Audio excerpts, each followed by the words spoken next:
읽겠습니다. 히브리서 10장입니다. 성경 본문은 히브리서 10장 1절부터 20절까지 이렇게 적어놨는데 14절부터 20절까지만 함께 읽겠습니다. 히브리서 10장 14절에서 20절입니다. 그가 거룩하게 된 자들을 한 번의 제사로 영원히 온전하게 하셨느니라. 또한 성령이 우리에게 증언하시되 주께서 이르시되 그날 후로는 그들과 맺을 언약이 이것이라 하시고 내 법을 그들의 마음에 두고 그들의 생각에 기록하리라 하신 후에 또 그들의 죄와 그들의 불법을 내가 다시 기억하지 아니하리라 하셨으니 이것을 사하셨은즉 다시 죄를 위하여 제사 드릴 것이 없느니라. 그러므로 형제들아 우리가 예수의 피를 힘입어 성소에 들어갈 담력을 얻었나니 그 길은 우리를 위하여 휘장 가운데로 열어놓으신 새로운 살 길이요 휘장은 곧 그의 육체니라. 아멘. 몇 주간에 걸쳐서 전체적인 주제는 성경 전체 살펴보기 했습니다. 오늘 우리 그 5번째 시간입니다. 지금까지 말씀드렸던 성경 전체 살펴보기를 하나로 요약해 보려고 나름대로 노력을 많이 했는데 주제 전개나 결론은 다 조금씩 달랐습니다. 그러나 결국은 그리스도 예수로 귀결이 됩니다. 여러분은 어떻게 생각하세요? 성경 전체를 하나로 요약한다면 무엇이라 말할 수 있을까라고 하는 거예요. 무엇이라 말하시겠어요? 예수님, 큰 소리로. 이제 원래 성경은 모르면 예수님은 거의 90%는 맞습니다. 대답하기 어려워도 예수님 하면 거의 맞고요. 죄악에서 이제 벗어나서 하나님의 의를 소유하는 방법을 가르치는 것이 성경입니다. 성경은 도덕책이 아닙니다. 이걸 분명하게 알고 시작을 해야지 됩니다. 성경은 우리의 품위, 인격, 우리의 지성, 우리의 이성 이걸 훈련시키고 이걸 높이는 책이 아니라 죄인인 내가 어떻게 하면 하나님의 의를 먹고 그 의를 소유한 자로 살아나가는가라고 하는 그 방법을 가르치는 것이 성경입니다. 그래서 성경은 너는 죄인이야. 이거를 명확하게 말씀을 합니다. 너는 죄인이야 이렇게 말할 때 보통 사람들끼리 친구끼리 이야기를 하면은 자칫하면은 잘못하면 욕을 먹고 주먹이 날라오기도 하고 이렇게 하지만 하나님은 우리에게 분명하게 말씀을 해요. 너는 죄인이다. 그래서 죄인이며 죄를 떠나고 싶은 사람에게 하나님은 그 떠나는 방법을 이렇게 말씀하셨어. 이렇게 정해놨어. 라고 하는 것을 이야기하는 것이 성경입니다. 근데 이제 이걸 모르고 찬양에 들떠서 좋은 말 몇 구절에 들떠서 이렇게 예배 생활을 하며 하나님의 의를 소유한 걸로 착각하는 사람들이 이 땅에는 많이 있습니다. 죄악의 세상에서 벗어나고 싶은 사람에게만 성경이 보여요. 그냥 우리에게 기쁨이 되고 뭔가 즐겁고 교회당 안으로 사람을 끌어와서 전도하는 것이 어떤 우리의 사명, 소명이 아니고 그 전도라고 하는 것은 하나님의 말씀이 그 안에 박히기까지 하는 것, 이것을 이제 생각을 해야 되겠죠. 그래서 성경 전체에서 모형, 예표, 이스라엘 역사, 어떤 사람, 사건, 많은 것들을 동원해가지고 하나님이 정한 방법, 결국은 주의전, 십자가, 시은소, 은혜를 베푸는 그 방법을 가르쳤습니다. 그래서 이제 마지막으로는 사실은 주님의 죽으심과 부활로 모든 것을 다 주셨고 그 내용을 성경으로 기록하여 우리에게 주셨습니다. 그렇지만 말씀에 관심이 없고 내가 아는 성경은 그것이 아니고 이렇게 해서 내가 좀 마음이 평안해지고 뭔가 조금 거룩함을 드러내고 하는 이런 것이 목적이라고 하는 사람에게는 하나님을 거부하는 도구가 될 수도 있고 하나님 말씀이 아무것도 아닌 것이 됩니다. 그래서 내가 죄악으로 죽을 수밖에 없는 존재구나. 그 죽음의 비참함이 얼마나 크고 두려운가라고 하는 하나님의 심판을 기억하고 생각하는 사람에게만 하나님의 말씀이 복된 소식, 기쁨의 소식, 복음이라고 합니다. 누가복음에 보게 되면은 큰 기쁨의 좋은 소식이라고 하면서 이제 이 땅에 그런 복음이 전해질 것이다. 이렇게 이야기를 합니다. 그래서 복음이라고 하는 단어가 있습니다. 복음. 이 복음은 어떤 게 복음이에요? 복음. 이게 복 있는 소리, 사실은요. 복 있는 소리, 복된 소리. 나한테 뭔가 도움이 되고 복이 되는 소리가 복입니다. 근데 시편 1편의 복은 뭐예요? 주님을 따르는 자, 주님 안에 있는 자가 사실은 복이 있는 자지요. 그럼 복음은 결국은 뭐예요? 예수 안에 있는 자의 예수 안으로 들어가게 하는 것을 가르치는 것이 복된 소리, 복음 이렇게 합니다. 원래 복음이 헬라어로 이제 유앙겔리온 이런 단어를 써요. 근데 이제 이 로마 시대에 유앙겔리온이라고 하면 야 좋은 소식이야 라고 이렇게 애쳤던 그 말을 사실은 성경에서 차용을 한 겁니다. 그때 당시에 쓰던 사람들의 말을. 그러니까 어떤 때 복음이라고 했냐면은 황제가 있습니다. 로마 시대 황제 시대잖아요. 황제가 늙음하게 아들을 낳았어요. 70까지 살았는데 후계자가 없어요. 근데 갑자기 아기가 나가지고 아기가 났습니다 라고 하면 그건 좋은 소식이에요, 나쁜 소식이에요? 왕 입장에서는 좋은 소식입니다. 백성 입장에서는 저놈보다 더 악랄한 놈이 나올까, 착한 놈이 나올까 이렇게 고민을 하겠지만 왕의 입장에서는 정말 복된 소식입니다. 그래서 너희를 다스릴 후계자가 태어났다. 그 사람이 왕의 자리에 취임했다, 즉위했다. 이런 걸 알리는 소리. 또 예를 들어서 내가 왕이 되면서 사형수 몇 명을 제외한 나머지의 범죄 기록을 다 지우고 석방하겠다. 사면하겠다. 우리도 대통령이 되고 나면은 가끔 그런 거 하잖아요. 8.15 뭐 경축, 뭐 축사 뭐 이러는 거 있고 대통령 취임 몇 년째 특사 해갖고 빼내는 것도 있고 아마 이제 대통령 끝나는 시점에서는 마지막으로 어떤 그 특별 사면을 하는 이런 경우도 있습니다. 그게 이제 복음입니다. 그래서 복음이 우리는 이제 어떤 소식 이렇게 이야기를 하잖아요. 내가 가지 않고 멀리 있는 내용들 어떤 것이 들리는 게 소식입니다. 그래서 그 소식을 가지고 우리가 너는 어떤 존재인데 어떻게 해서 죄에서 의로 넘어갔다라고 하는 것을 알려주는 것이 복음이라고 하는 거예요. 찬송가에도 그런 거 있습니다. 우리 찬송가 518장에도 보면은 기쁜 소리 들리니 예수 구원하신다. 모든 죄인 들으라 예수 구원하신다. 이게 이제 복음이에요. 그래서 복음 중에 복음은 예수 구원하신다. 뒷절에는 그렇게 이야기를 하죠. 나를 죄악에서 끄집어내서 죄악 없는 곳으로, 죄인인 나를 의인으로 만드는 것. 그게 굿 뉴스라고 하는 거예요.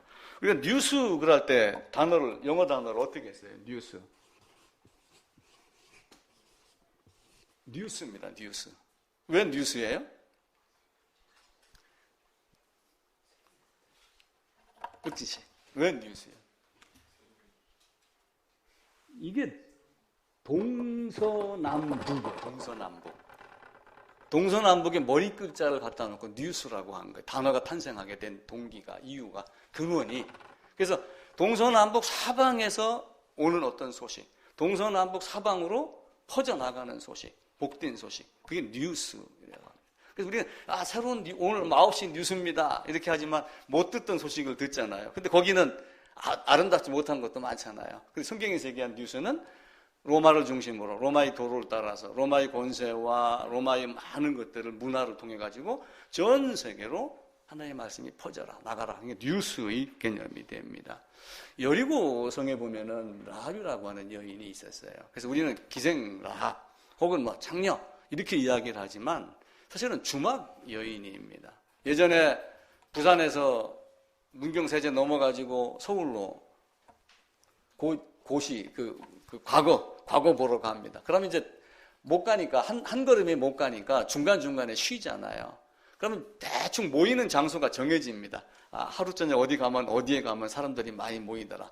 여기 가면 문경 가면 전라도, 경상도, 충청도 다 모이더라. 뭐 이래가지고 주막이 생깁니다. 여리고성의 기생 라합의 집은 그런 정도의 집이었습니다. 온 세상 사람들이 다 돌아다니면서 여리고라고 하는 성으로 모여들었는데 거기서 밥 먹고 잠자고 서로 정보 교환하고 했던 곳이 여리고성의 기생 라합의 집이었어요. 근데 기생 라합은 뉴스를 많이 들었어요, 안 들었어요? 많이 들었어요. 동서남북 어디에서 들려온 소식이든 다 들은 거예요. 아수르 그놈들, 이집트 그놈들. 그런데 그 나라에서 많은 고생하는 데를 하나님이 끄집어냈대. 홍해도 갈랐대. 이렇게 하는 소식을 들은 거예요. 그러니까 여리고 사람들이 어떻게 했어요? 그 하나님이 우리에게 오면은 우리는 죽는다. 이걸 알고 있는 거예요. 그게 여호수아서 앞부분에 그 내용이 등장을 합니다. 그때 이제 정탐꾼 둘이 가가지고 기생 라합을 만나잖아요. 근데 기생 라합은 많은 사람 중에 그 사람을 딱 분별해냅니다. 예를 들어서 여러분 모습이 똑같은 100명이 사람 같은 동네에 살고 있는데 저 친구는 예수쟁이 맞아. 이렇게 할 정도로 드러나는 뭔가 표가 있었던 거예요. 물론 얼굴색이 다르고 문화가 다르니까 옷도 달라서 쉽게 표가 날 수도 있겠죠. 근데 그들을 만나면서 한 얘기는 결국 뭐예요? 여호수아서 한번 보겠습니다. 여호수아서 2장입니다.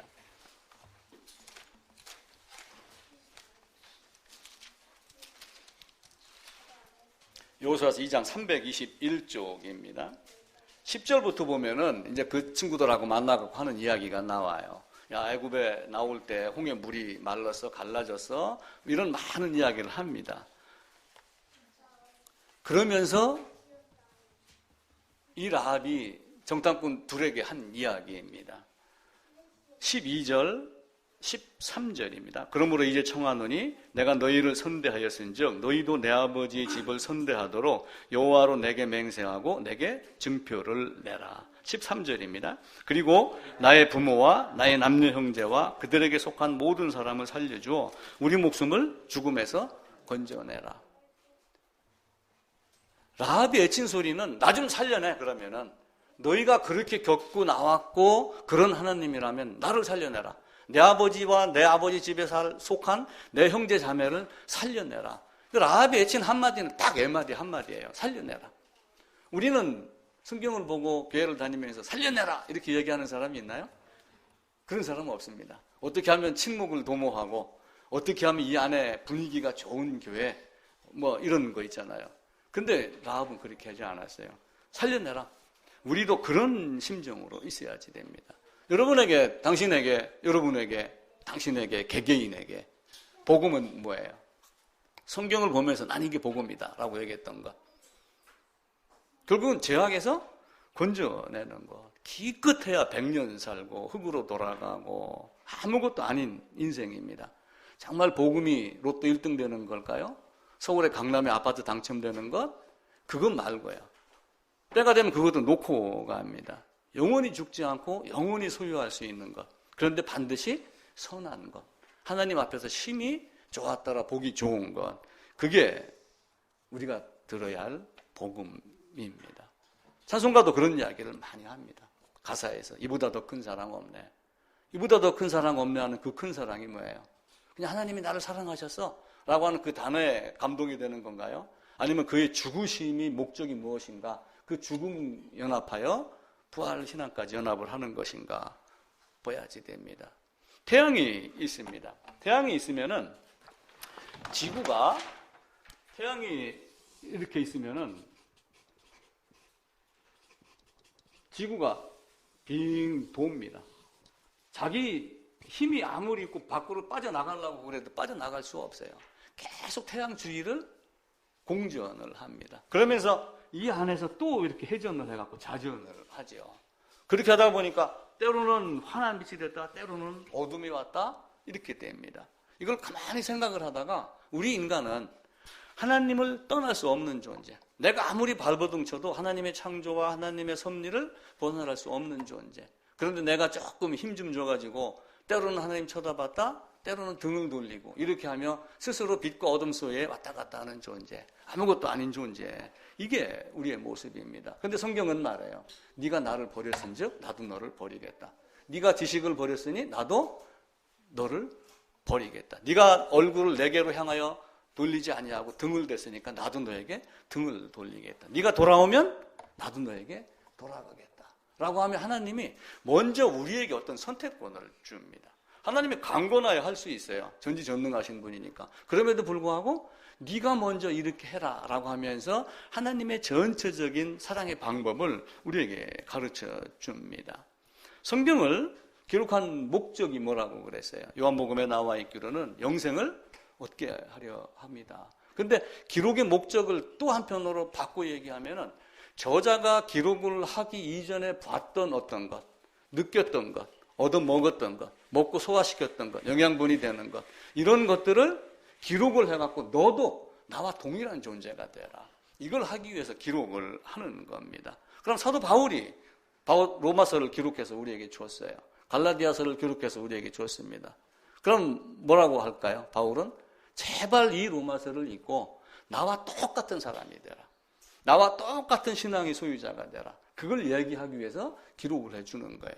그럼 성경 전체 예수님이 이것을 기록하여 주면 내가 주려고 하는 그 영생, 생명을 얻게 하려 함이라. 그런데 정작 그거에는 목숨 걸지 아니하고 열심히 다른 일에 목숨을 거는 사람들이 많이 있습니다. 그러면서 성경에는 모두가 다 누구에 대한 이야기예요? 예수 그리스도에 대한 이야기. 모세가 내게 대해서 기록하였다. 성경은 분명하게 이야기를 합니다. 그럼 모세오경에서 누구를 차지하게 돼요? 예수님을 차지하게 돼요.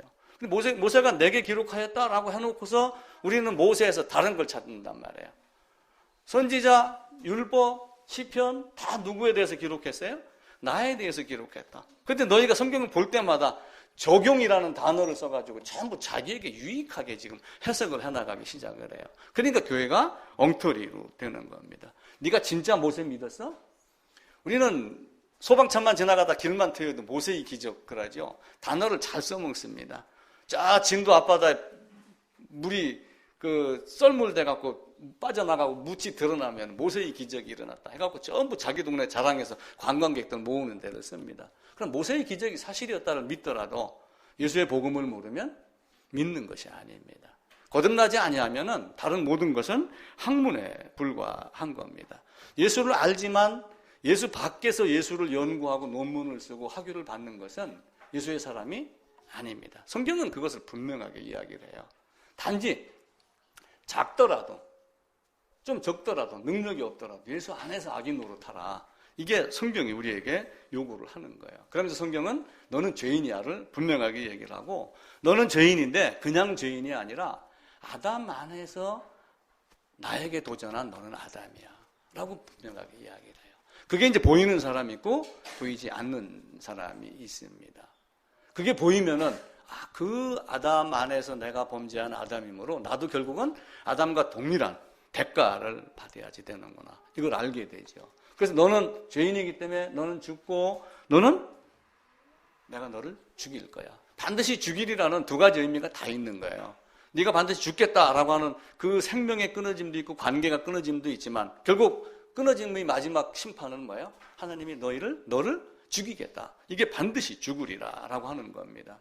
똑같은 음식이 있지만 배고픈 자에게는 밀가루, 보리가루, 개떡도 맛있게 느껴지는 거고 배부른 자에게는 쌀밥, 고기밥도 아무것도 아닌 먹기 싫은 이런 것으로 바뀌는 겁니다. 그래서 이 세상에는 딱 두 사람밖에 없다. 성경 전체를 통해서 두 사람으로 이야기를 한다. 한 사람은 에덴에 있는 아담 안에 있는 사람. 또 한 사람은 구하러 오신 그리스도 예수 안에 있는 사람. 첫 사람 아담 안에서 빠져나와갖고 둘째 사람 안으로 들어간 사람. 이 두 사람밖에 없습니다. 그럼 나는 어떻게 해야지 돼요? 내가 첫사람 아담 안에 있다면 성경을 통해서 어떻게 내가 둘째 아담 예수 안으로 건너갈까? 어떻게 하면 그 안으로 들어갈까? 이걸 찾아야 됩니다. 성경에서 이걸 찾지 못하고 다른 곳에서 찾으면 안 돼요. 우리는 기도원에서 기도하면 그게 찾아질 것 같죠? 절대로 그렇지 않아요. 성경을 주고 성경에서 그걸 찾아내라고 그렇게 이야기를 합니다. 그 성경에서 찾지 못하고 우리는 어떤 감정이나 소리쳐서 기도원 찾고 그러는데 그건 바르지 못한 방법이에요. 베드로하고 야고보, 안드레, 요한 네 사람이 배와 그물을 버려두고 누구를 따랐어요? 예수님을 따랐습니다. 자기 제자 야고보와 요한이 보라 세상죄를 지고 간 하나님 어린 양이로다라고 요한이 외친 그 예수를 바라보고 자기를 떠나서 가는데도 불구하고 가지 말라고 잡지를 않았어요. 왜냐하면 거기가 진리이기 때문에. 그는 나보다 늦게 왔지만 나보다 먼저 계셨던 하나님임을 알았기 때문에 요한은 그걸 잡지 아니했습니다. 근데 그 베드로와 야고보, 안드레, 요한 이 친구들이 배와 그물을 버려두고 예수를 따랐다. 이렇게 이야기를 해요. 그럼 버렸다는 의미는 뭐예요? 어떤 의미가 버렸다는 것일까요? 그냥 내버렸어? 뭐 이런 여러 가지 있잖아요. 그죠? 그냥 발로 집 밟고 이제 난 다시는 너 상종 안 한다. 이렇게 했을까요? 상당히 의미가 있는 포기했다 이런 뜻이에요. 지금 내가 고기 잡고 부자가 되고 하는 이런 모든 세상 것들을 포기하고 그리 갔다. 내가 관계를 끊었다. 이게 버려두다의 정확한 단어의 의미입니다. 그래서 우리는 성경을 통해서 죄인이 어디를 가는가? 오늘 불렀던 찬송대로 시은소, 그 시은자, 주의 전, 그 앞으로 나가지 않으면 하나님과 관계 없는 자가 되는 겁니다. 성막을 나갈 때 조건이 있다고 그랬죠. 성막이 여기 있습니다. 이게 이제 우리가 이건 예전에 한번 조립을 했어요. 그럼 문이 이렇게 있습니다. 그럼 이 문을 열고 이 안으로 들어갑니다. 어떤 자가 이 안으로 들어가요? 구경하러 들어가나요? 이 안으로 문 열고 들어가는 순간 뭐가 보여요? 피가 보여요. 짐승의 울음소리. 그 창자, 내장 다 끄집어내고 똥, 오줌, 그냥 그 관절, 골수 모든 거 다 뺏겨내고 가죽 뺏기고 여기다 불에 태워주는 이게 들어가고 있는 거예요. 그러니까 내 안으로 들어와라, 예수 안으로 들어와라 라고 하는 것이 우리는 찬송 좀 부르고 감격하고 눈물 나면은 나는 주님 영접했어. 이렇게 하지만 성경은 그렇게 이야기를 하지 않아요. 내 안으로 들어와라라고 들어가는 순간 뭐가 있어요? 너는 반드시 죽어야지 되는 존재야. 그 죽음을 먼저 이루어내게 하시고 그 다음에 하나님이 나를 사랑할 수 있는 사람으로 만들어냅니다. 그게 성경입니다. 그래서 우리는 감정으로 자꾸 하나님은 사랑이다라고 하는 그 단어로. 그래서 어떤 사람은 성경을 한 줄 읽고 후렴으로 따라 부르게 해요. 내가 성경을 한 줄 읽었습니다. 그럼 하나님은 사랑이시라. 따라 하게 합니다. 제가 이제 성경을 한 줄 읽습니다. 딱 끝나면 한번 해보세요. 그 모든 백성이 요단 건너가기를 마침에 하나님은 사랑이시라. 나중에 하나님은 사랑이시라 하면 뇌리에 박히게 만들어요. 그렇게 하다 보니까 하나님의 사랑이 맞긴 맞습니다. 그런데 이 안에 들어가서 죽고 살고 하는 죄값을 치르는 이 개념이 없는 사랑만 지금 계속 외치는 거예요. 자, 여러분 여기서 이렇게 봐보세요. 뭐만 보여요? 이 안에 보여요, 안 보여요? 안 보여요. 세마포 휘장만 보입니다. 세마포 휘장만 보이니까 교회는 아름다운 것, 성경은 아름다운 것, 찬양 부르면 눈물 나는 것, 감사한 것, 여기에 푹 빠져 있는 거예요. 근데 문을 열고 들어가는 순간 뭐가 보여요? 반드시 죽어야 되는 걸 가르치는 거예요. 자, 여기서 이렇게 보면은 또 뭐가 보여요? 이 안에 보여요, 안 보여요? 이 안에 안 보입니다. 사다리 타놓고 볼 수 있겠죠. 갔다 나온 사람에게 얘기 들어 살 수 있겠죠. 학문적 연구도 가능합니다. 문이 열려 있으면 여기서 쳐다만 보고도 뭐가 있구나 알 수 있어요. 근데 이렇게 된 상태에서 가려고 본다라고 하면은 해달 가죽 지붕밖에 안 보여요. 예수? 저 볼품 없는 양반? 그냥 돌에 맞았고 칼에 찔려 죽고 십자가에 찔려 죽고 채찍에 맞고 한 그 양반? 예수를 왜 믿어? 이렇게 하면 이놈만 보고 예수를 거부하는 사람이 있어요. 한편으로는 이놈을 보고 좋은 곳이야, 뭐가 있을 것이야 이렇게 생각하는 사람이 있고, 근데 딱 문을 열고 들어가는 순간 어떻게 돼요? 죽느냐 사느냐, 나와 같이 살려내라 라고 외칠 수 있는 그 죽음 안으로 들어가야지 돼요. 여기서만 보는데 실제 성막 안에 들어가면은 이 안에 이렇게 여러 천으로 된 이 안에 아름다운 모습들이 있어요. 이 안에 들어가야지 이 안의 아름다움이 보입니다. 우리는 겉에서는 이 우중충한 해달 껍데기, 가죽 이것만 보고 있는 거예요. 근데 실제 이 안으로 들어가면은 이 안에 많은 것들이 있어서 진짜 내가 그 예수 안에 무엇이 있는가를 살펴볼 수 있고 깨달을 수 있는 그런 능력들이 우리에게 있는 겁니다. 그래서 성경 전체에서 사실은 아담이 가지고 아벨이 제물, 이삭이 번제, 또 많은 모형 예표를 통해서 오실 예수를 가리키며 성막을 가르치는, 나중에 성막 학교는 훗날 세워졌지만 미리 뭐예요? 교실이 없는 성막 학교에서 미리 그걸 다 가르쳐주고 나중에는 백성들에게 그걸 모형과 예표로 모양으로 만들어서 너희는 성소에서 지성소에서 이렇게 살아야지 돼 라고 이야기를 하는 거예요. 그러니까 구약을 놓고 봤었을 때 신약이 있고 구약이 있어요. 그럼 구약에서 우리가 통상 얘기를 합니다. 여기가 구약이고 여기가 신약이다. 그러면은 오실 예수를 보여준다. 그러니까 이거는 율법이고 은혜는 여기가 은혜야. 그러니까 율법, 은혜만 외치면 된다. 이렇게 생각을 하지만 이 율법이라는 것 안에서 지금 뭘 가르쳐요? 은혜를 가르치는 거예요. 왜 그러냐면은 성막에 들어갈 때 빈손으로 가나요? 빈손으로 오지 마라 그러니까 사람들이 자꾸 돈 다려갖고 온단 말이에요. 하나님은 그 얘기를 한 게 아니에요. 너희가 번제단에 갈 때, 너희가 성전에 갈 때 빈손으로 가지 마라 라고 하는 얘기는 뭐예요? 너 대신 죽을 재물을 끌고 가라, 그 얘기예요. 그러면 어떻게 됩니까? 레위기에서 우리 말씀드렸죠. 죄를 깨닫거든.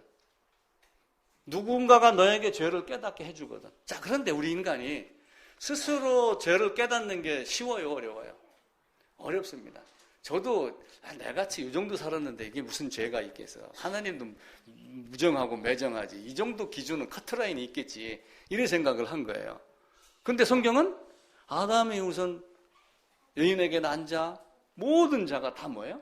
죄인의 개념을 말합니다. 그럼 이 안에 들어가면 어떻게 해야 돼요? 죽는다는 걸 알아요. 그러니까 레위기에서 죄를 깨닫거든, 죄를 깨닫게 해주거든 이라고 하며 짐승을 끌고 들어간다는 얘기는 구약에서 이미 뭘 알고 있다는 거예요? 은혜를 알고 있다는 거예요. 내가 죽을 게 아니라 내 대신 죽을 어떤 짐승을 가져가가지고 짐승이 머리다가 안수를 해서 내가 그 안으로 들어가는 것으로 하나님은 여겨주시는 그 은혜를 알았기 때문에 여기 들어가가지고 뭘 하는 거예요? 여기 우리 민호가 그림 재주가 좋다고 해서 이것 좀 한번 만들어라 했는데 안 만들어갖고 내가 순간 접착제를 사다가 칼로 쪼개서 그래가지고 요 양의 머리다가 두 손을 얹고 안수하는 걸로 제가 모양을 만들었습니다.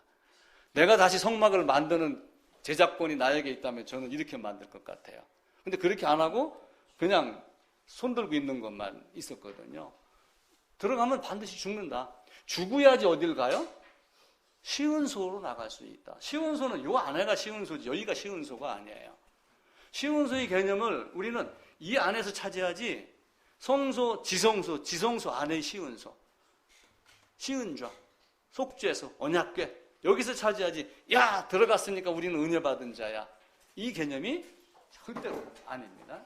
그래서 철저하게 들어갈 때 짐승 끌고 들어가죠. 끌고 들어가는 목적은 뭐예요? 이놈은 나 대신 죽을 존재야. 그럼 나 대신 죽을 존재를 이미 예정이 돼 있어요? 안 돼 있어요? 언제부터요?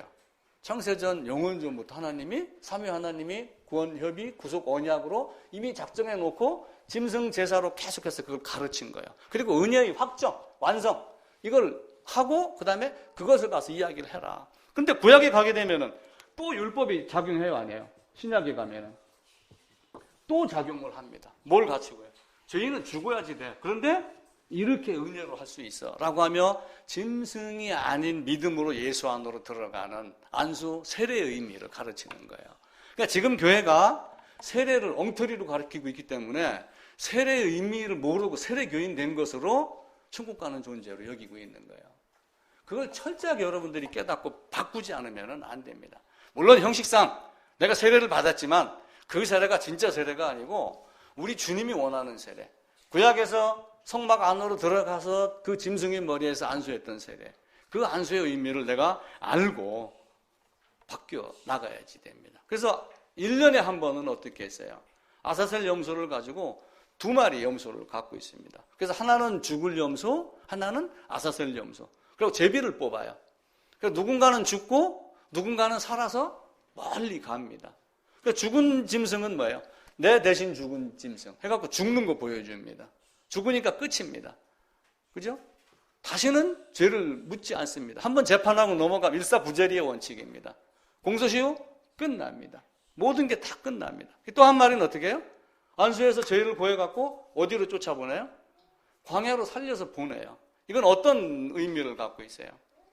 멀리 보내는 거예요. 시청각 교육을 시키는 거예요. 내 앞에서 짐승 한 마리를 저쪽으로 보내가지고 나의 죄를 짊어진 나를 짊어진 그 죄가 다시는 돌아오지 않고 죄악이 없는 곳으로 멀리 떠났다. 이 두 가지를 레위기 16장에서는 다 이야기를 합니다. 이게 이제 성막, 회막, 성소, 이제 이 안에는 지성소 이렇게 구분을 하고 있죠. 자, 성막의 울타리는 이게 몇 미터 높이냐면은 2.5m 높이에요. 약 1규빗이 45cm로 보는데 그냥 우리가 계산하기 쉽게 50cm로 보는 거예요. 이게 이제 2.5규빗인가 그래요. 그래갖고 이게 2규빗 반인가 그래. 그래갖고 2.5m로 봅니다. 2.5m로 보면은 2.5m 담 넘어가는 거 쉬워요? 안 쉬워요? 교도소 담은 6m입니다. 평균적으로. 담 넘어갈 수 없다라고 하는 걸 알아요. 그런데 담 넘어가는 자가 있어요? 없어요? 담 넘어가는 자가 있습니다. 그 담 넘어가는 자는 예수의 복음이 아닌 자기의 생각으로 아름다운 곳을 찾아오는 사람, 그 이야기를 하는 거죠. 그래서 요한복음 10장에 보면은 문을 통하여 양이 우리에 들어가지 아니하고 다른 데로 넘어가는 자는 다 절도요, 강도요, 이 얘기를 합니다. 교회당 안에 앉아 있어도 담 넘어온 자가 있고 문으로 통과해 들어온 자가 있어요. 문으로 통과해 들어왔어도 짐승을 끌고 온 자가 있고 끌고 오지 않은 자가 있어요. 짐승을 끌고 왔다가도 안수하고 죽여서 피를 가지고 피가 지성소에 들어가게 한 자가 있고 그렇게 하지 않은 자가 있는 거예요. 그 차이를 여러분들이 봐야지 돼요. 그 차이를 성경에서 찾아내야지 됩니다. 예수님은 내가 문이니 얘기하며 어떻게 얘기를 해요? 내가 문이니 나로 말미암지 않고는 아버지께로 올 자가 없다, 갈 자가 없다. 올 자가 없다. 이 안에 계시는 거예요. 그러면서 나로 말미암지 않고서는 아버지께로 올 자가 없다라고 하며 내가 양의 문이니라고 하며 자기를 통과하기를 원하는 거예요. 그러니까 우리는 성경을 보다가 감정이 일어나고 뭔가 기분이 좋고 나는 예수님 만났어, 영접했어, 인격적으로 영접했어 그러지만 성경은 인격적으로 영접했다는 얘기를 단 한 군데서도 하지 않습니다. 우리는 그 말을 안 해야지 됩니다. 예수님은 어떻게 이야기를 해요? 내 안에 들어와 죽어라. 죄값으로. 그걸 이야기를 해요. 그게 아니라고 여겨지면 당장에 민들레 교회를 떠나야지 됩니다. 제 설교를 거부해야지 돼요. 성경에서 그렇게 이야기하는가 아니하는가를 확인을 해야지 됩니다. 나로 말미암지 않고서는 아버지께로 올 자가 없다.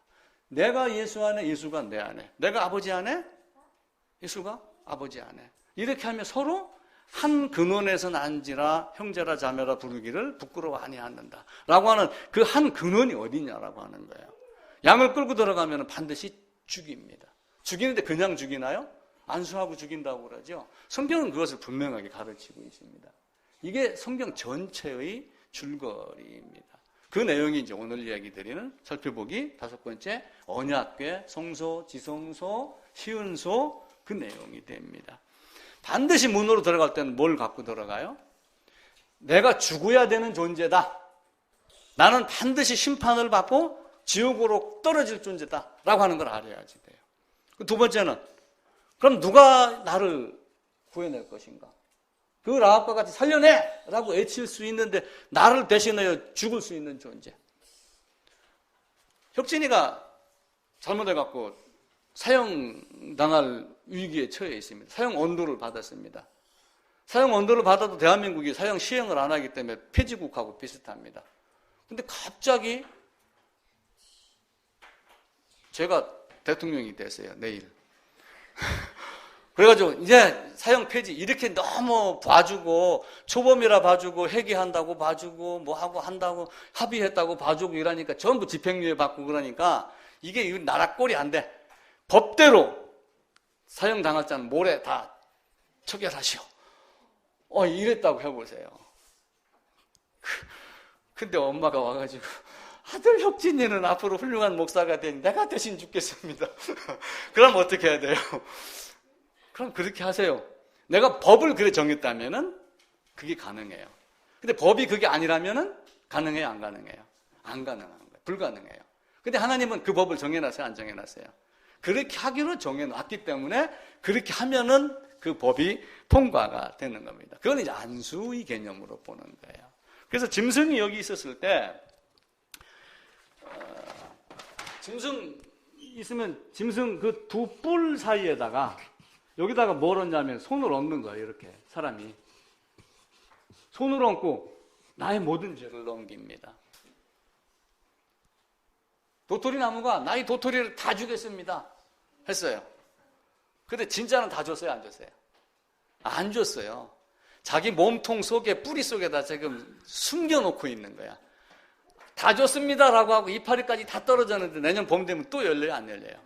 그래서 성경은 뭘 얘기를 하냐면 요 안에 있는 죄 타령하지 말고 너를 어디다 넣어라?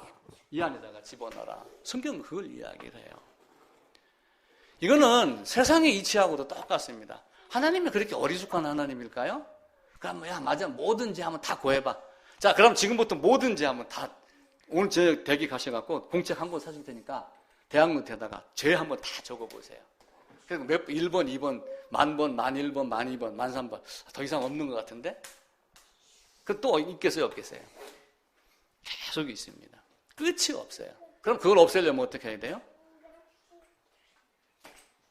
그 죄가 나오는 나를 없애는 거예요. 도토리 나무를 잘라서 패냅니다. 그러면 내년에 도토리 열려요? 안 열려요? 안 열리죠. 하나님은 그 방법을 쓰는 거예요. 그게 안수의 개념이에요. 안수. 이게 안 되면 안 됩니다. 예수 밖에서 아무리 예수를 논하고 박사학위를 10개 갖고 책을 20권 썼더라도 하나님은 내가 너를 도무지 알지 못한다 얘기를 합니다. 편승이라는 것이 있어요. 편승. 편승이 뭐죠? 편승. 뭐뭐에 편승한다. 의젓하는 거예요. 편승한다. 제가 오늘 내가 부산 갈 일이 있거든. 내 차에 편승하는 거야. 그럼 버스비 28,000원 안 드리고 그냥 그대로 가는 거야. 중간에 커피 사달라고 안 해. 그럼 하나도 손해보는 게 없는 거야. 그게 편승이에요. 편승. 야곱이 우리는 교활하다 그러죠. 야곱이 교활하면은 우리는 교활이 수백 수천 배 되는 사람들이에요. 야곱은 뭔가 아브라함이라도 만났지요. 할아버지고 손자고. 근데 우리는 뭐 했어요? 뭘 봤어요? 아무것도 아닌 존재예요. 편승한 그리스도 예수의 그 죽으심과 장사에 편승하는 거예요. 하나님은 그 방법을 우리에게 제시를 한 겁니다. 그 제시를 가지고 그렇다고 우리가 이제 공짜 이런 개념은 아니잖아요. 그죠? 그러니까 우리는 복음이 공짜다, 거저줬다 그러니까 거저를 자꾸 공짜로 생각을 하는데 그 거저는 편승의 개념을 이야기를 한 것이고 편승하기 위해서 어떻게 해야 돼요? 요 안으로 들어가기 위해서 제일 먼저 뭘 깨달아야 된다고 그랬어요? 죄를 깨닫고. 내가 극악무도한 죄인이 나는 살인을 한 번도 한 적도 없고 나는 길가에서 대낮에 저 만대 사거리에서 오줌 눈 적도 없고 아무것도 한 것이 없지만 나는 극악무도한 존재구나 라고 하는 걸 알고 나는 죽으러 갑니다 라고 하고 죽으러 갔을 때 그때 하나님이 나를 살리는 것이지 그 고백만으로 되질 않아요. 진짜 죽을래? 그럼 죽는 방법이 두 가지예요. 죄를 깨닫고 내가 죽는 방법이 있고 살려낼 수 있는 분에게 가는 것. 두 가지 하나입니다. 근데 하나님은 어떤 걸 원해요? 살려낼 수 있는 나에게 와라. 그걸 편승하라고 이야기를 하죠. 그러면은 자 성소 울타리가 이렇게 되어 있어요. 이 높이가 2.5m라 담 넘어가기 어렵습니다. 사실 2.5m가 된다는 얘기는 넘어오지 말고 문으로 오라 그 얘기예요. 그런데 이 문 넓이가 얼마냐면은 10m가 됩니다. 저 출입문에서 여기까지가 10m예요. 20명, 30명이 어깨동물에도 우르르 다 들어갈 수 있어요. 좁은 문이 아니에요. 좁은 문이라고 하는 이유는 죄가 뭔지 깨닫지 못하고 대신 죽을 양을 가지고 가지 않으니까 좁은 문이 되는 거예요. 근데 이게 된다면 어떻게 돼요? 시온의 대로가 됩니다. 딱 들어가면은 여기서 뭐래요? 안수하고 그 다음에 뭐가 있어요? 번제단이 있어요. 그럼 번제단은 가서 뭐 하는 곳이에요? 죽이는 곳이에요. 그게 하나님 사랑입니다. 내가 너를 죽여버리는 게 하나님 사랑이에요. 은지는 하나님 사랑 어떻게 생각했어? 그냥 쓰다듬고 맞아. 우리 영화에 나오고 캐리커처에 나오듯이 막 포근하게 안아주고 이걸 사랑이라고 생각하잖아요. 하나님의 사랑은 인간의 사랑하고 달라요. 진짜 자식을 사랑하면 매 돼요, 안 돼요? 매 됩니다. 그냥 가만히 바라보고 있는 게 따뜻한 눈초리로 바라만 보고 있는 게 사랑인가요? 아니에요. 잠언서는 해치를 때려라. 막대기로 때려도 죽지 않으니까 죽지 않을 만큼 때려라. 그렇게 이야기를 해요. 그런 정도로 자식을 사랑하는 게 진짜 사랑이에요. 지금 교회도 청소년들에게 그걸 잘못하고 있는 거예요. 그걸 못하고 매일 다른 거 갖다 놓고 찬양이 나오고 드럼이나 두드리고 앉아있게 하고 분위기 좋으면은 좋은 걸로 여기기 때문에 어려움이 많은 겁니다. 원망을 들어도 필요할 때는 깎아가지고 깎을 모양을 미리 만들어야지 돼요. 제가 분재 이야기를 학생들하고 잠깐 했어요. 분재 만들려면 어떻게 해야 돼요? 어렸을 때부터 갖고 와가지고 내가 만들 모양대로 철사로, 굵은 철사로. 포도나무가 옛날에는요, 여기가 받치면은 포도나무 가지가 이렇게 올라가가지고 포도 따려면 사다리 놓고 땄어요. 그러니까 요즘엔 어떻게 해요? 가지가 이렇게 나오면은 여기다가 추를 매달아요. 추를. 그래갖고 가지가 이렇게 슥 떨어지게 만들어요. 가지가 좀 굵어지면 조금 더 무거운 추를 달아요. 그래갖고 이게 끝내. 그래서 여기서 사람이 서가지고 포도 수확을 할 수 있도록. 지금 포도밭 가면 거의가 다 그렇습니다. 사과밭도 이제 새로 사과나무 심는 데는 이런 형태로 심어요. 그 고통이 따르지 않으면은 분재는 분재 주인이 원하는 모양대로 만드는 거예요. 하나님이 나를 원하는 모양대로 만들기 위해서 나를 어떤 모양으로 깎기를 원해요. 만약에 이런 모양이 되기를 원했는데, 이런 모양이 되기를 원했는데, 이런 모양이 됐다. 그럼 어떻게 해요? 하나님이 조각조각 내가지고 짠 거 만들어갖고 이렇게 붙여버린다니까요? 그럼 얼마나 많은 고통이 따라요? 우리는 하나님의 사랑을 착각을 하고 있어요. 하나님의 사랑은 나를 죽이는 겁니다. 매를 대서. 완전하게 없애버리는 거예요. 그렇게 됐었을 때 하나님의 사랑이 내게 임합니다. 그게 번제단이에요. 완전하게 죽여 없앱니다. 지성소로 들어가서, 성소로 이제 들어갑니다, 다시. 죄를 깨닫습니다. 아, 나는 죄인이야. 그럼 뭔가 하나 더 있어야 되겠네? 양을 한 마리 끌고 갑니다. 두루루 가면은, 뭐 유아실 있고 행복하고 좋습니까? 안 그래요. 딱 교회 들어가면은 여기서 뭘 들고 있어요?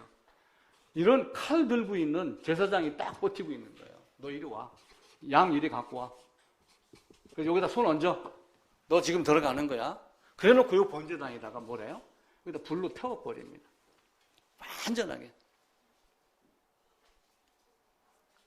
그 모습을 보고 저렇게 죽어가는 게 누구예요? 나예요, 나. 그 나 대신 누구예요? 예수. 그걸 언제부터 가르쳤어요? 구약에서부터 가르친 거예요. 그 예수님이 이사야 53장에 봐보세요. 채찍에 맞고 얼굴에 침맺힘 당하고 손바닥으로 때리고 뺨 때리고 주먹으로 치고 모욕당하고 면류관 얹었다가 뺐고 옷 벗기고 그 수많은 모욕을 내가 당할 거를 주님이 당하는, 내가 죽어야 될 거 양이 대신 죽는, 이것을 성막학교에서 계속해서 가르칩니다. 하나님은 우리에게 거저 주셨다라고 그러지만 그 거저 주기 위해서 그분이 율법으로 죽는 것, 그 죽음 내가 당해야 되는 것, 그걸 당하신 것을 우리가 꼭 기억을 하셔야지 돼요. 번제단의 죽음은 이 안에서 이루어지는 이것은 보기에 좋았어요. 보기에 참 끔찍한 거예요. 끔찍합니다. 보기에 끔찍합니다. 홀로카우토마라고 하는 헬라어 단어가 있어요. 이 번제라고 하는 단어를 뭘로 쓰냐면은 홀로카우토마라고 하는 단어가 있어요. 번제가 홀로카우토마예요. 그게 얼마나 끔찍하고 무섭고 흉악하든지 짐승 그냥 단칼에 눈 하나 깜짝 안 하고 찌르는 거예요. 우리는 개 잡고 소 잡을 때 어떻게 해요? 가끔 이렇게 망치로 잡는 사람들 봤잖아요. 그러면서 막 인상을 쓰고 잡고 이러잖아요. 그 제사장은 그렇게 하지 않아요. 단칼에 그냥 눈 하나 깜짝 안 하고 툭 찔러 죽이는 거예요. 죽이는 거에 대한 두려움도 없고 감각도 없어요. 죄인은 죽는 게 당연하니까. 하나님이 나중에 심판할 때 아이고 요놈 이렇게 죽이면 좀 고생하려나? 이렇게 해서 악하겠어요? 그냥 단칼에 처리해 나갑니다. 그게 번제 홀로카우토마예요. 홀로카우토마에서 홀로코스트가 나왔어요. 단어가, 어원이. 홀로코스트가 뭐예요? 유대인 학살당한 것. 그게 홀로코스트예요. 유대인 100만 명 죽었잖아요. 수용소에 가가지고 머리 깎이고 죽으러 가기 전에 옷 다 뺏기고, 그리고 일어나서 샤워 시켜줄게 돈가스에 넣었다가 그 다음에 어떻게 해요? 불구덩이 넣어갖고 뭔가 연기는 올라가는데 사람은 안 돌아와. 이러는 거 있잖아요. 그게 홀로코스트인데 그 끔찍한 단어의 어원이 번제 홀로카우토마예요. 그러니까 이 안에서 죽으러 들어가는데 대신 죽을 게 있으면 두려워요, 안 두려워요? 이 대속의 비밀을 알면은 성경이 얼마나 감사한지요. 근데 그걸 모르면 어떻게 돼요? 이거 오늘 기도를 좀 안 했더니 새벽 기도 빠지니까 이게 좀 뭔가 거꾸로운데? 이런 사람 있어요, 없어요? 있습니다. 하나님은 그렇게 얘기하지 않아요. 그때 농사철에 그 뜨거운 나라에서 해 일찍 뜨고 그때 눈 뜨고 일찍 나올 수 있겠죠. 추위 없으니까 산에 들어서 잘 수도 있겠죠. 예수님의 당시의 모습을 우리가 좀 다르게 한번 보여야 될 필요가 있습니다. 양의 죽음, 양의 피는 엄청난 가치가 있어요. 예수님을 나타내는 거기 때문에 그랬습니다. 도르트 신조 둘째 교리 제가 한번 이야기를 드렸죠. 도르트 신조 둘째 교리. 왜 예수님이 속죄가 나에게 속죄로 은혜로 넘어오느냐라고 하는 걸 말씀드렸습니다. 하나님의 공의가 요구하는 형벌은 반드시 죽는 것이다. 그거는 자기 아들도 피할 수 없다. 그러니까 하나님이 성부가 성자를 보냈어도 사람으로 왔기 때문에 그도 반드시 죽여야 돼요? 죽이지 아니야지 돼요? 죽여야지 돼요. 대충 죽었나요? 아니요. 완전히 죽었어요. 완전히 죽었기 때문에 그걸 우리가 보는 거예요. 그러면서 그분의 죽음이 단순하게 내가 만약에 죄를 한 번도 나 대신 만약에 대통령이 죽는다면 하나님이 내 죄를 용서하겠어요? 안 하겠어요? 영원한 형벌이 있는 게 1억 년, 2억 년 끝도 없는 영원한 형벌이 있는 게 맞아요. 그걸 내가 처절하게 알고 있어요. 누군가가 대신 죽어야지 된다. 근데 문재인 대통령이 지나가니까 잠깐 나 좀 봅시다. 이래놓고서 내가 문재인 대통령 내 대신 죽어. 이래놓고 만약에 그 양반이 죽었다고 해보세요. 내가 군대 선배니까 너 내 후배지? 너 공수 몇 기야? 너 가서 죽어. 만약에 죽었다고 해보세요. 그러면 해결이 돼야 안 돼요. 왜냐하면 대통령이라고 하는 가치 갖고는 되지 않아요. 일국의 대통령, 세계의 대통령 이것 갖고 되는 게 아니라 하나님 그 자신이 자기를 드렸을 때만 그 가치가 무한한 가치를 지니고 있기 때문에 예수님의 속죄가 나에게 대속의 은혜가 된다라고 하는 것을 도르트 신경 가지고 그때 말씀을 드렸죠. 그리스도의 그 모험이라고 하는 그 책이 한 권이 있는데 거기에 보면은 이렇게 글이 있습니다. 하나님의 아들이 십자가에 못 박혔다는 것은 부끄러워할 일이다. 그런데 나는 그것 때문에 하나님의 십자가를 부끄러워하지 않는다. 하나님의 아들이 죽었다라고 사람들이 말하는 것을 사람들은 어리석다라고 그러지만 그 어리석은 일이기 때문에 나는 그 어리석음을 믿는다. 이렇게 역설적인 걸 이야기를 합니다. 무덤에 들어갔다가 나와서 부활했다는 것은 불가능한 일이다. 그래서 나는 예수를 믿는다. 이렇게 이야기를 했어요. 그 터툴리안이라는 사람이 그렇게 이야기를 했습니다. 우리가 생각할 수 없고 우리가 이해할 수 없는 범죄의 사건, 역사, 어떤 하나님의 법이 존재하는데 우리가 그것을 어떻게 해요? 우리의 생각대로 전부 지금 바꿔내고 있는 거예요. 근데 하나님은 그걸 원하지 않아요. 양은 어떤 입장이에요? 양은 죄가 있고 죄가 나에게 오야 됩니다. 근데 중간에 뭐가 개입을 해요? 양이 개입을 합니다. 그러면 이 양이 사실은 뭐가 돼요? 중보자가 되는 거예요. 중보자. 하나님이 죄악을, 인간이 죄악을. 내가 하나님 앞에 바로 설 수 없는데 죄 없는 존재로 하나님 앞에만 설 수 있어요. 누구를 매개로 해요? 대속의 양, 대속의 예수님만 갖고 하는 거예요. 그래서 그분을 우리가 중보자다라고 이야기합니다. 아무 누구도 하나님을 직접 만날 수 있어요, 없어요? 죄인은 만날 수 없습니다. 모세가 시내산에 가서 하나님 직접 만났나요? 못 만났습니다. 문자적으로 보면은 하나님이 모세와 대면하여 말씀하였다. 야, 이 대면이 있네. 그럼 얼굴 마주봤다는 거 아니야? 근데 그건 얼굴 마주봤다는 얘기가 아니라 친근한 관계로 얼굴과 얼굴을 맞댄 것 같이 진짜 사랑하는 내 모세, 이런 관계로 대면하였다는 것이지 얼굴을 대면하였다는 것이 아닙니다. 그래서 중보자의 개념도 우리가 잘 이해를 하셔야지 됩니다. 욥도 고난 중에 나의 중보자가 하늘에 계시니 이렇게 하며 욥이 하늘의 중보자를 찾은 기록이 욥기서에 나옵니다. 디모데 전서에서도 하나님과 사람 사이에 중보자가 한 분 있는데 그 중보자가 누구다? 예수 그리스도다라고 하며 디모데 전서 2장에 나옵니다. 그러면은 하나님은 뭘 보고 하는 거예요? 하나님이 요 안에 성소가 있고 지성소가 있는데 요 지성소가 하나님이 계시는 곳이에요. 하나님이며 하나님의 임재며 하나님이 여기서 백성에게 말씀하시는 장소가 지성소 언약궤 됩니다. 근데 여기서 하나님이 인간을 만납니다. 인간을 만날 때 인간이 하나님 앞에 갈 때 가지고 가야 되는 것 딱 한 가지가 있었죠. 뭐죠? 피 한 가지 가지고 가요. 왜 피를 가지고 가요? 죄인은 죽었습니다. 이제는 죽어서 죄값을 치른 자입니다. 그거 딱 한 가지예요. 그 피가 누구의 피예요? 그리스도 예수의 피가 됩니다. 그래서 그는 우리의 중보자시오라고 이야기를 하죠. 중보는 그냥 거저되는 그런 중보가 아니라 양쪽 다 어떤 의미를 갖고 있냐면은 중보자를 통해서, 자, 복덕방에서 아파트 매매를 하러 갑니다. 네가 얼마에 팔아줘? 그럼 내가 이렇게 파는 조건으로 너도 합의하고 나도 합의하는 거야. 이게 전제가 돼야지 돼요. 그러니까 하나님이 중보자를 내세웠다는 것은 그 내세운 증거로 말미암아 여기 있는 사람과 하나님과의 관계가 다 합의가 돼야지 됩니다. 어떤 결정이든 그게 이루어지는 것이 중보의 개념입니다. 하나님은 피를 보고 모든 게 다 넘어가요. 자, 문설주 인방에다가 피를 발랐어요. 출애굽하기 전에 집이 이렇게 있습니다.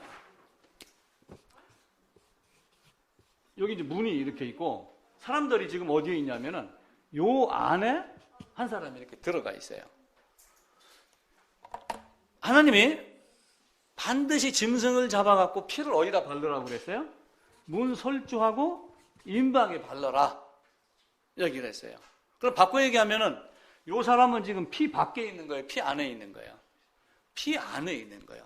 출입문 나는 양의 무인이 라고 하는 문의 개념으로 일단 봐보세요. 그럼 요 사람이 지금 요 안에 있는 거예요. 근데 하나님의 사자가 이렇게 왔다가 이걸 보고서 어떻게 해요? 이렇게 지나가요. 넘어갈 이유, 넘어갈 월입니다. 그냥 보고 넘어갔다 이 얘기예요. 그게 유월입니다. 패스 오버 했다는 얘기예요. 넘어갔습니다. 예를 들어서 한 사람이 이렇게 누워있는데 술이 취해갖고 도저히 무거워서 이 사람을 도로 밖으로 끌어낼 수가 없어요. 그래갖고 어떤 사람이 철판을 갖다 이렇게 덮어놨습니다. 자동차가 지나가다가 어떻게 했어요? 이렇게 넘어가더라. 이런 개념으로 설명하면 어떨까요? 틀린가요? 죽음을 보고, 자, 여기 있는 애굽 사람들은 똑같은 집에 있습니다. 문설주 피 안 바른 사람, 여기 사람은 죽었어요, 안 죽었어요? 밖에 있는 사람들이 이 심판의 과정을 더 자세히 알을까요? 안에 있는 사람이 더 자세히 알을까요? 밖에 있는 사람이 더 자세히 알아요. 예수 안에 있는 사람은 어쩌면 더 모를 수가 있어요. 밖에 있는 학자들이 성경을 꿰뚫습니다. 근데 하나님은 안에 들어와라 이야기를 해요. 안에 들어와라. 밖에서 들어오는 비명소리에, 들려오는 비명소리에 이 사람 가슴 졸이겠어요? 안 졸리겠어요? 나도 만약에 들어오면 어떻게 하지? 어떻게 하지? 그러는데 어떻게 해요? 피를 보고 넘어가더라. 전에 지은 죄를 간과하더라. 이렇게 간과라는 단어가 있어요. 로마서 3장인가 보면은 너희가 전에 지은 죄를 간과하셨다. 간과는 뭐예요? 간과. 조 지사님, 간과 뜻.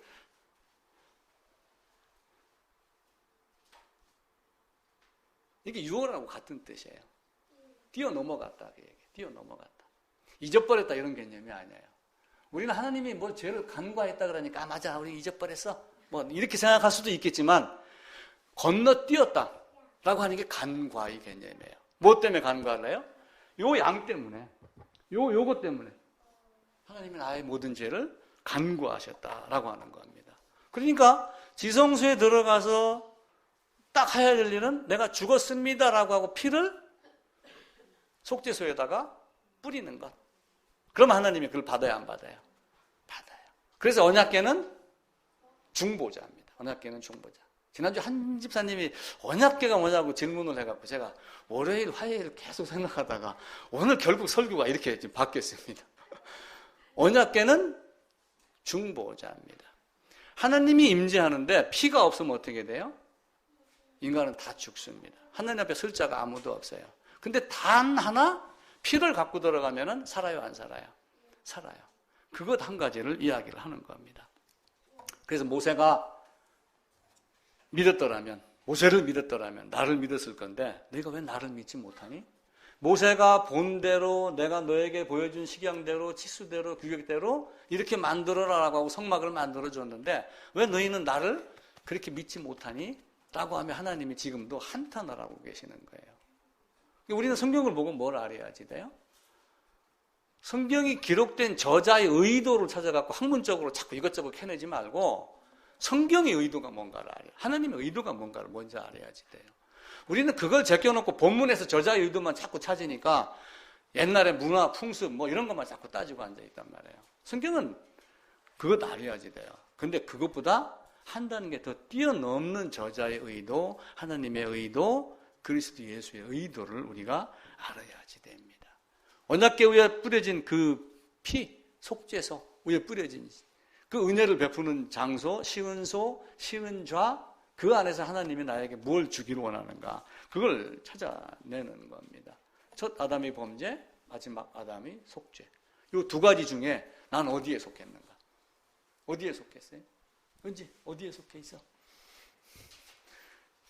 내 생각으로 이쪽에 있으면 좋아.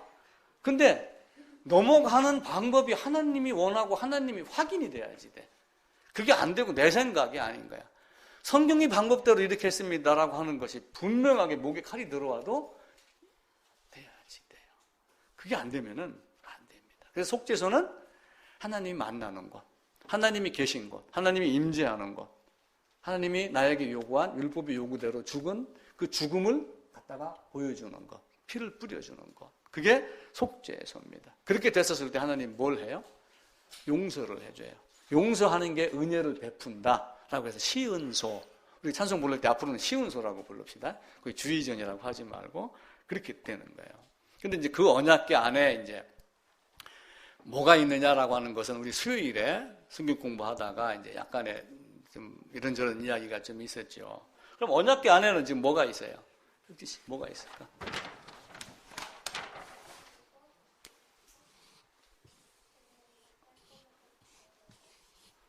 요 안에 이제 뭐가 있냐면은 언약궤 위에 뚜껑 속죄소가 있고 있습니다. 요 안에 지금 뭐가 있어요?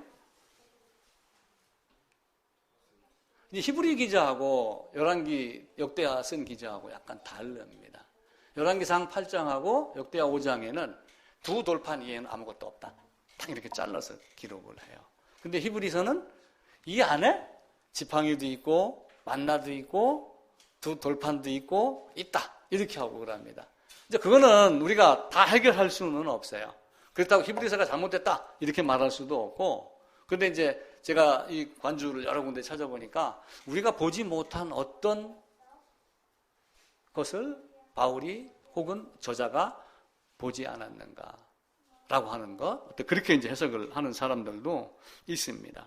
이제 칼빈 주석을 보니까 이렇게 얘기를 하더라고요. 사도는 모세가 만나를 담은 금항아리 아론의 쌍난 지팡이 언약의 비석이 언약궤 안에 있었다고 하였다. 그런데 열왕기상 8장 9절에는 두 돌판 이에는 아무것도 없다. 그리고 두 귀절이 서로 모순되는 것 같이 보인다. 그러나 모순되게 안 봐도 된다. 이제 칼빈은 그렇게 이야기를 한 거예요. 왜 그러냐면은 아론의 지팡이를 십계명 앞에 놓아야지 된다. 언약판 앞에 놓아야지 된다라고 했으니까 앞을 어디로 본 거예요? 안이라고 하는 걸로 본 거예요. 근데 이제 안이라고 보기에는 약간 무리가 있어요. 왜냐하면 여호와 앞에, 증거판 앞에라고 하는 앞에는 얼굴이라고 하는 판임이라는 단어를 써요. 함께의 개념은 아니에요. 그래서 아마 그 증거궤 안에 있는 언약궤, 그 증거판이 들어있는 언약궤 앞에 아마 이렇게 보는 게 제일 무난하지 않을까? 뭐 그런 생각도 해보게 됩니다. 또 나머지 이제 지팡이나 여러 가지 이야기가 있는데 그거는 다음 기회에 이렇게 또 보도록 하겠습니다. 이제 문제는 이 성막을 바라보는 사람들의 관점이에요. 아까 이렇게 얘기를 드렸죠. 이 높이가 2.5m입니다. 문은 넓습니다. 예수 믿는 것 쉽습니다. 그런데 안으로 들어가면은 죽음이 있고 비명이 있고 나의 모든 것이 다 내장까지 다 드러납니다. 바꿔 얘기하면 내 마음속에 있는 감춰놓던 요만한 껄끄러운 것까지도 상대방에게 다 보여줘야지 돼요. 지금 우리가 좀 기분 나쁜 게 있어도 얼굴 웃고 그러면은 모릅니다. 표 안 내려고 노력을 많이 합니다. 숨겼다고 생각할 수도 있어요. 근데 요 안에 들어가는 순간 하나님 앞에서 모든 것이 다 드러나요, 안 드러나요? 관절과 골수까지 다 쪼개고 이렇게 하며 골수 쪼갠다는 얘기는 뭐예요? 뼈 속에 들어가 있는 그 골수까지 다 빼내는 거예요. 나를 완전하게 박살내는 거예요. 완전하게 조각내는 겁니다. 모든 것 다 드러내서 부끄럽게 만드는 거예요. 여기서 사람들이 이것만 보고 야 아름다운 곳이다 이렇게 하며 덤벼드는 사람이 있어요. 또 한편으로는 뭐예요? 여기 있는 해달의 가죽 이걸 보고 이 지붕을 보고 에이 우중충하네 이렇게 하며 별것 아니라고 여기는 사람들이 있어요. 좋게 여기는 사람, 별것 아니라고 여기는 사람. 자, 들어가도 희생 제물을 안수하고 나를 넘길 양을 끌고 들어가는 자가 있고 끌고 들어가지 않는 자가 있죠. 끌고 들어가지 않는 자는 뭐예요? 마당 밟는 자밖에 안 돼. 아무것도 안 해. 마시러 왔다 가는 사람. 문이 열려 있으면 마시러 왔다 갈 수도 있어요. 근데 하나님은 뭘 원해요? 네 대신 죽을 제물을 갖고 와라. 그래서 아벨의 제물은 뭐라고 그랬어요? 아벨의 제물은 아벨입니다. 아벨의 제물은 양이 아니에요. 그걸 아셔야지 돼요. 양 안에 들어가 있는 나의 모습이 안 보이면은 그냥 양은 양으로 끝나고 예수는 예수의 죽음으로 끝납니다. 이게 이해가 안 되면 애워서라도 애우세요. 그래갖고 어느 순간 마음이 탁 깨져야지 됩니다. 그리고 끝내 이해가 안 되면 저하고 작별해야 됩니다. 제가 하는 이야기는 제 목표 마칠 때까지 이 이야기니까요. 이게 되면은 여러분이 성경이 더 깊게 보이기 시작을 합니다. 정문으로 당당하게 들어가는 자가 있고 담 넘어 들어가려고 하는 자가 있어요. 나도 정문으로 들어갔어 하면서 빈손으로 가는 사람이 있고 내 대신 죽을 제물을 끌고 들어가는 사람이 있어요. 제물을 끌고 들어가는 사람들은 어떤 사람들이에요? 대속의 은혜를 구약의 율법 안에서 찾은 사람들이에요. 그렇기 때문에 은혜를 찾아서 양을 찾아서 들어갑니다. 그게 하나님의 은혜이며 율법이 말하는 바입니다. 그래서 구약은 율법, 신약은 은혜 이렇게 말하지 말라고 그랬죠. 구약도 율법이요 은혜고 신약에도 율법이 철저하게 작용합니다. 그 율법의 작용으로 뭘 바라보게 하는 거예요? 예수를 바라보게 하고 구약에서 그 율법을 가지고 은혜를 찾은 사람들을 신약에서 계속해서 가르치는 거예요. 예수님이 십자가에 딱 못 박혀 돌아가셨을 때 요걸 가린 휘장이 이렇게 있는데 위에서부터 아래로 찢어지더라 되어 있어요. 이게 뭐 두께가 몇 센치라고 이야기를 하는 사람도 있고 정확한 자료는 없습니다. 이것을 예수님이 돌아가시는 순간 휘장이 위에서 아래로 찢어졌는데 대제사장들이 깜짝 놀라가지고 이걸 다른 실을 준비해가지고 이걸 막 꿰매려고 노력을 많이 했다는 거예요. 전승에 의하면은. 근데 이 실이 감당하지 못하고 다 터졌답니다. 될 수가 없어요. 바꿔 얘기하면은 한 번 열면 닫을 사람이 있어요, 없어요? 예수님의 십자가를 무효화시킬 수 있는 사람이 있어요, 없어요? 없다는 얘기예요. 왜냐하면 그 가치는 영원 무궁하고 크고 단 한 번, 단번, 잽싸게 이게 아니라 영원부터 영원까지 단 한 번으로 다시는 죄를 위하여 제사 드릴 것이 없느니라 라고 하는 그 이야기입니다. 자, 그럼 예수님이 베드로에게 천국 열쇠를 줬어요. 10돈짜리? 20돈짜리? 몇 돈짜리 줬을 것 같아요?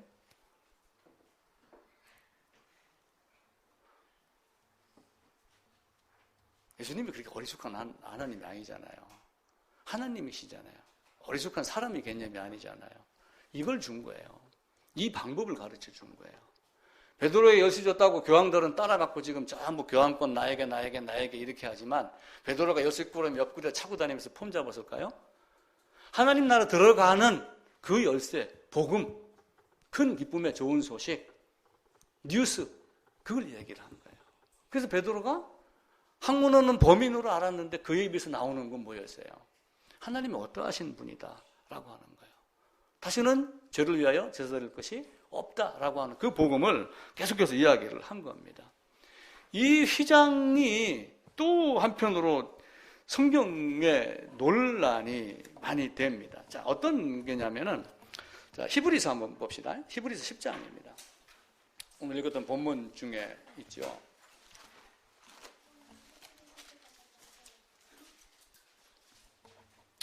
히브리서 10장 19절 20절입니다. 그러므로 형제들아 우리가 예수의 피를 힘입어 성소에 들어갈 담력을 얻었나니 그 길은 우리를 위하여 휘장 가운데로 열어놓으신 새로운 살 길이요 휘장은 그의 육체니라.